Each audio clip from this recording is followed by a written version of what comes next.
lalu kita ngobrol lagi bersama dengan Bung Rocky Gerung. Saya jadi teringat dengan Anda kembali Bung Rocky ketika membaca berita Pak Prabowo itu rupanya mengajak Gibran kunjungan ke UEA ya, Uni Emirat Arab dan dan kemudian mengenalkan Gibran sebagai wakilnya.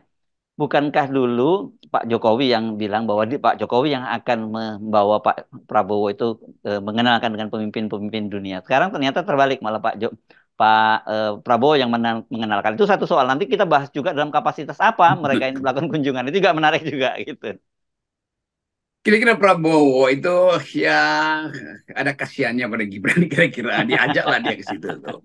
Ini kan semacam kemanusiaan yang adil dan Adil dan beradab. Jadi beradab. Gibran mulai ya diperkenalkan ke dunia internasional. Tetapi Hmm. kalau kita ingat mau ngapain ke situ dan buat Gibran tuh, kan mau Hmm. cari investasi kan buat IKN. Hmm. Padahal kita tahu bahwa Jokowi pun udah ditolak oleh Arab Saudi proposal IKN-nya kan. Hmm. Apalagi anaknya, kan itu konsep berpikir investor asing itu kan begitu. Dengan Jokowi saja direct foreign investment itu tidak mau lagi berurusan dengan proposal IKN, apalagi bahwa Gibran yang hanyalah anaknya dan hanyalah wakil presiden. Tapi ini tentu nggak akan diucapkan di dalam pertemuan itu. Tapi oke, Prabowo bagus juga etiknya itu. Jadi dia nggak ingin nanti Gibran terlalu sering diolok-olok oleh netizen kan. Hmm. Pak Gibran ini, Mas Gibran ini sudah lama diolok-olok terus. Hmm. Jadi diungsikan sebentar ke luar negeri itu supaya keluar sedikit.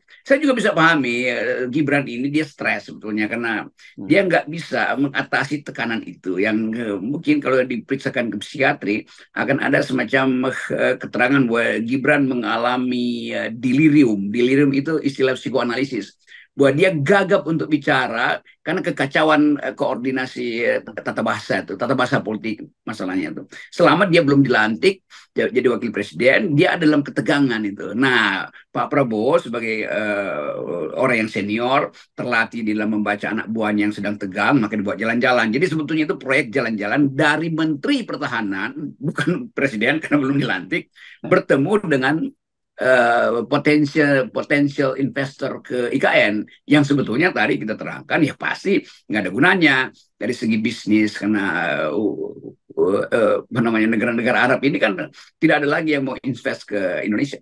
Ya, nah ini Jadi Gibran ya. mengalami kegoncangan psikologi. Ya, ya. Tapi ini kalau kita bicara seperti itu, berarti mau tidak mau kita mesti menyinggung soal etika ya, Bung Rocky. Kan kita tahu bahwa Pak Prabowo Yes. dan juga Gibran sampai sekarang itu belum mengundurkan diri sebagai Menteri Pertahanan dan juga Gibran juga belum mundur sebagai wali kota. Dan waktu itu Gibran menyatakan dia diinstruksikan oleh Pak Prabowo untuk tidak mundur dari wali kota, begitu. Oke, sekarang ini kan berarti kita bisa simpulkan kunjungannya Pak Prabowo itu kan dalam kapasitas sebagai Menteri Pertahanan.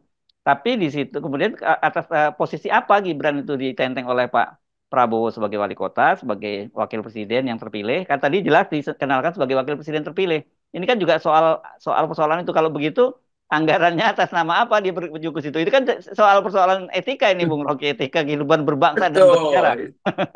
Itu pembiayaan negara belum bekerja itu, Hmm. apalagi mesti bawa kan begitu dinyatakan terpilih itu pasukan Pengawalnya, pengaman presiden ada di ya, situ tuh. Jadi ya, ya. anggarannya di mana?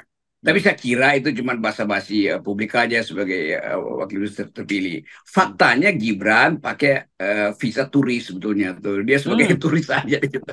Kan mesti dianggap begitu kan. Jadi Hmm. sekali lagi ini ya ini kalau di negeri barat udah diimpeach lagi Oh itu. ya, saya kira Ngapain pakai persoalan anggaran serius ini. negara? Ya, ya. Hmm. Soal serius secara administrasi negara. Tapi di Indonesia kan nggak ada yang serius. Nanti akan kalau dinyatakan bahwa nggak layak dong Gibran pergi ke sana di biaya negara, lalu ada lembaga survei, nggak menurut publik layak, jadi diterima aja. Ya, ya, Jadi ya. bisa lembaga survei justru yang ditanyakan ini melanggar aturan apa enggak? Kata publik enggak. Maka lembaga survei enggak melanggar aturan kok itu. Gibran kan udah dinyatakan oleh KPU sebagai presiden terpilih, belum dilantik sehingga tidak berakibat pada anggaran negara. Itu semua hal semacam itu kita tanya pada lembaga survei aja. Ya, ya. Kan ini coba kalau kita terusin sedikit ya, Bung Rocky, nanti sebelum kembali ke soal hubungannya Pak Jokowi dengan Pak Prabowo ya. Gibran ini kan sekarang statusnya wali kota, ya, tetapi dia sebagai wakil presiden Yes. terpilih. Ketika saya tahu seorang wali kota itu ketika pergi ke luar negeri, dia mesti mengajukan izin kepada gubernurnya gitu. Kalau gubernur itu kepada Hmm. Menteri Dalam Negeri kan. Tetapi kita tahu sekarang gubernurnya itu adalah pejabat gubernur yang itu ditunjuk oleh presiden juga begitu. Jadi bayangkan betapa kacau balaunya luar biasa dan wakil gubernur juga tahu kalau ini gubernur juga tahu loh ini wakil presiden terpilih dan anaknya presiden yang nunjuk saya jadi pejabat gubernur kan. Itu jadi izin itu sekarang tidak perlu tertulis, cukup dengan lirikan mata tuh. Anak gue mau pergi ya, jangan lu Ya. ganggu-ganggu. Jadi kemampuan kita untuk set up official institution ini udah nggak ada tuh. Jadi Hmm. begitu dinasti mulai bekerja, maka seluruh keterangan birokrasi yang seharusnya Weberian, Weberian artinya tertib administrasi itu dilanggar aja kan. Hmm. Kan sistem birokrasi kita cuma dua, atau Weberian atau dinastikal, kan itu dasarnya yang diajarkan oleh Max Weber. Tapi kalau kita sebut Max Weber nanti Gibran cari-cari di Google lagi itu, dan itu Hmm. bukan tugas Gibran sebetulnya, karena Gibran ya udah dia ikut aja apa yang sudah jadi semacam fatwa bahwa dia itu tidak memerlukan lagi basa-basi atau prosedur-prosedur birokratis untuk minta izin tuh. Jadi kelihatan betul betapa negeri ini dibuat compang-camping karena kepentingan untuk meloloskan seorang anak muda itu. Jadi ya udah kita kita saya selalu menganggap bahwa ya momen ini memang mesti kita lalui semua nih, ketololan, kecengengan, apalagi kebingungan, dan bahkan orang-orang yang tadinya itu punya pikiran bagus itu lama-lama menjadi pembenar keadaan ini kan. Mereka yang ahli ya, mantan anggota DPR atau mantan aktivis itu membenarkan bahwa ya nggak ada masalah dong. Jadi semuanya dipakai untuk menerangkan nggak ada masalah dong. Walaupun mereka tahu ini masalah tuh. Tetapi udah terhipnosis atau terpapar oleh ya mentalitas pengikut. Bukan lagi mentalitas kaum yang berpikir. Ya, ya. Oke. Apakah pertanyaan saya, apakah dengan menenteng Pak Gibran, nah kan namanya wakil presiden, pasti pengen Pak Gibran sekarang begitu ya, Yes. itu justru bukannya semacam sinyal pada Pak Jokowi, kan Pak Jokowi tadinya menyatakan akan menenteng, mengenalkan Pak Prabowo gitu, kata Pak Prabowo nggak usah deh saya dikenalkan, justru anaknya Pak Jokowi sekarang yang saya tenteng gitu, saya kenalin gitu.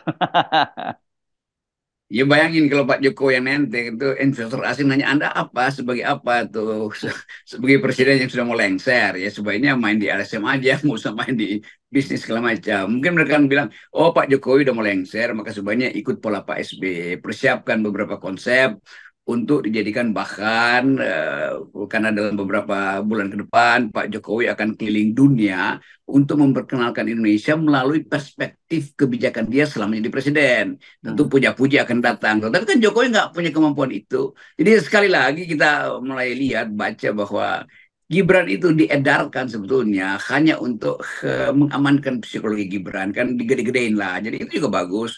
Sebagai Pak Prabowo bagus menganggap bahwa Gibran kamu mesti berani itu dan merasa bangga karena dipilih sebagai wakil presiden. Tetapi begitu bertemu dengan wartawan New York Times, ya, tentu pertanyaan pertama, Gibran kamu sadar nggak bahwa kamu itu dipilih karena dipaksakan oleh Bapak. Mau demikian juga kalau ketemu wartawan di Inggris, The Guardian, pertanyaan sama akan muncul. Hmm. Kenapa? Karena semua itu yang ditanyakan oleh pers internasional.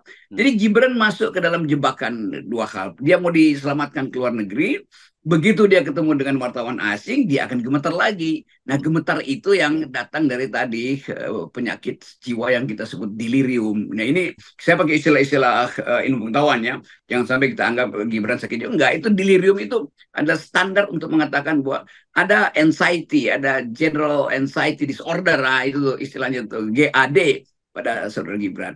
Nah, cuman itu yang mau kita terangkan. Nah, Pak Prabowo sebagai orang yang udah matang di dalam bisnis internasional, diplomasi internasional, itu tahu bahwa Gibran itu mesti diasuh dulu psikologinya supaya nanti nggak terlalu jomplang apa namanya penampilan gentleman dari Prabowo dengan Gibran. Ya, kan justru yang sebenarnya kalau yang lebih tepat menjelang akhir masa jabatannya itu kan seperti Pak Jokowi itu melakukan courtesy ya, kunjungan-kunjungan kepada setidaknya kepada Yes. negara sahabat gitu dan di situ justru bisa dia nenteng Pak Prabowo, kebetulan Pak Prabowo kan masih Menteri Pertahanan gitu dan juga presiden terpilih. Saya kira itu mungkin lebih pas ketimbang Pak Prabowo yang malah nenteng Gibran untuk keliling-keliling dan karena ini kabarnya tidak hanya ke UEA tapi juga ke beberapa negara lain gitu akan ditenteng. Nah itu sebetulnya Profesor Bagus ya Pak Jokowi memperlihatkan statementshipnya dia itu kenegarawanannya dengan memperkenalkan Prabowo, walaupun secara secara secara personal semua pemimpin dunia yang tahu Oh, siapa sudah kenal ya. Prabowo, tapi untuk kebanggaan Indonesia ada tradisi bahwa presiden yang akan lengser sedang jadi dalam posisi lame duck ini membawa calon presiden yang akan dilantik ke negara-negara tetangga untuk katakan ini ya, entar lagi gua hand over ini, gua serahkan diplomasi Indonesia dari saya tentang ASEAN pada Pak Prabowo. Saya perkenalkan pada kalangan negara-negara Eropa beberapa aja bahwa Prabowo sedang mempersiapkan sesuatu untuk menggantikan polisi saya, tapi di dalam format meneruskan, bukan untuk Ya, ya. menghentikan, sehingga terjadi semacam pelimpahan aura dari Jokowi ke Prabowo di depan diplomatic communities kan mestinya begitu tuh. Tetapi Ya. mungkin karena Pak Jokowi panik juga nih kalau dia nggak fokus di dalam negeri, mudah-mudahan di luar negeri justru dia dicelakakan oleh keadaan politik dalam negeri. Hmm. Padahal Jokowi tetap ingin pastikan dulu bahwa biarin dulu Gibran dibawa sama Pak Prabowo karena saya sebagai presiden masih mau mengatur nasib Kaisang untuk jadi wali kota Bekasi apa-apa dan nasib Bobi Hmm. untuk jadi gubernur Sumatera Utara. Kira-kira begitu pikiran Pak Jokowi itu. Ya, ya. Beban Pak Jokowi bukan soal Kaisang dan Bobi saja, Bung Rocky. Karena ini banyak sekali ada sekretaris pribadinya Ibu Iriana juga yang mau maju menjadi wali kota. Jadi banyak nih orang-orang dekatnya yang mau maju. Mungkin nanti sebentar lagi ada yang mau jadi maju menjadi calon gubernur dan sebagainya. Saya kira makanya itu menjelaskan mengapa tadi pagi kita membahas soal Pak Jokowi kok menjelang akhir masa jabatannya masih terus keliling dan tebar pesona kemana-mana. Gitu. Iya nih, karena masih banyak yang mau dijadikan calon pemimpin di tingkat Ya. lokal, maka Jokowi perlu sejumlah lembaga survei.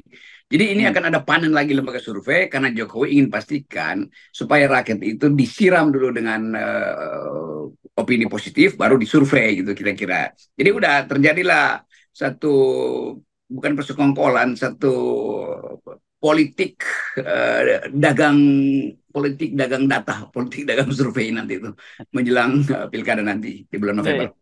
Iya, ya. Jadi saya kira memang hidup di Indonesia saat ini, apalagi di era Jokowi dan rezim penerusnya Jokowi gitu, jangan terlampau serius begitu ya, Bung Rocky, dan jangan kemudian merujuk pada teori-teori, karena itu nggak akan ketemu gitu. Iya, itu satu-satunya yang kita mulai lihat adalah gerak-gerik lembaga survei ini Mhm. yang tentu mengintai sejumlah keinginan atau apa namanya hadiah material atau keuntungan material dari proses pembodohan ini. Jadi sebetulnya kita masih sebutkan lembaga survei ini menunggangi kebodohan publik untuk mempertahankan posisi-posisi yang sedang mereka galang hari ini, terutama posisi dari dinasti Jokowi. Kan hanya itu kan kesimpulannya. Jadi Ya. siapa tuh lembaga survei? Yaitu aparat Jokowi. Untuk apa? Ya untuk mempertahankan demokrasi, bukan untuk mempertahankan dinasti. Jadi gampang sebetulnya kesimpulan kita. Ya, dan kalau sekarang go public langsung mendampingi Pak Jokowi itu apa artinya, Bung Rocky? Kalau sebelumnya kan di belakang Itu layar saja. artinya Presiden Jokowi itu jangan kemana-mana lagi ya, harus dengan saya terus menerus. Itu kan ijon namanya tuh Oh, di John sekarang gitu survei ya. itu. Jadi ijon lah. Iya, iya. Lembaga survei itu tetap bagian dari dunia akademis, bukan bagian dari dunia politik. Hmm. Di Amerika, setajam-tajamnya lembaga survei digaji oleh seorang kandidat, dia tetap akan anggap lembaga survei. Jadi yang terjadi sekarang, Jokowi udah bentuk tim sukses lagi. Tradisi lembaga survei, induknya adalah dunia universitas, bukan dunia politik. Nah kalau sekarang udah bercampur, karena tadi itu politik ijon. Yes, oke, baik, terima kasih, Bung Rocky. Ya, Ya, tetap 100%. Yes, sip. thank you.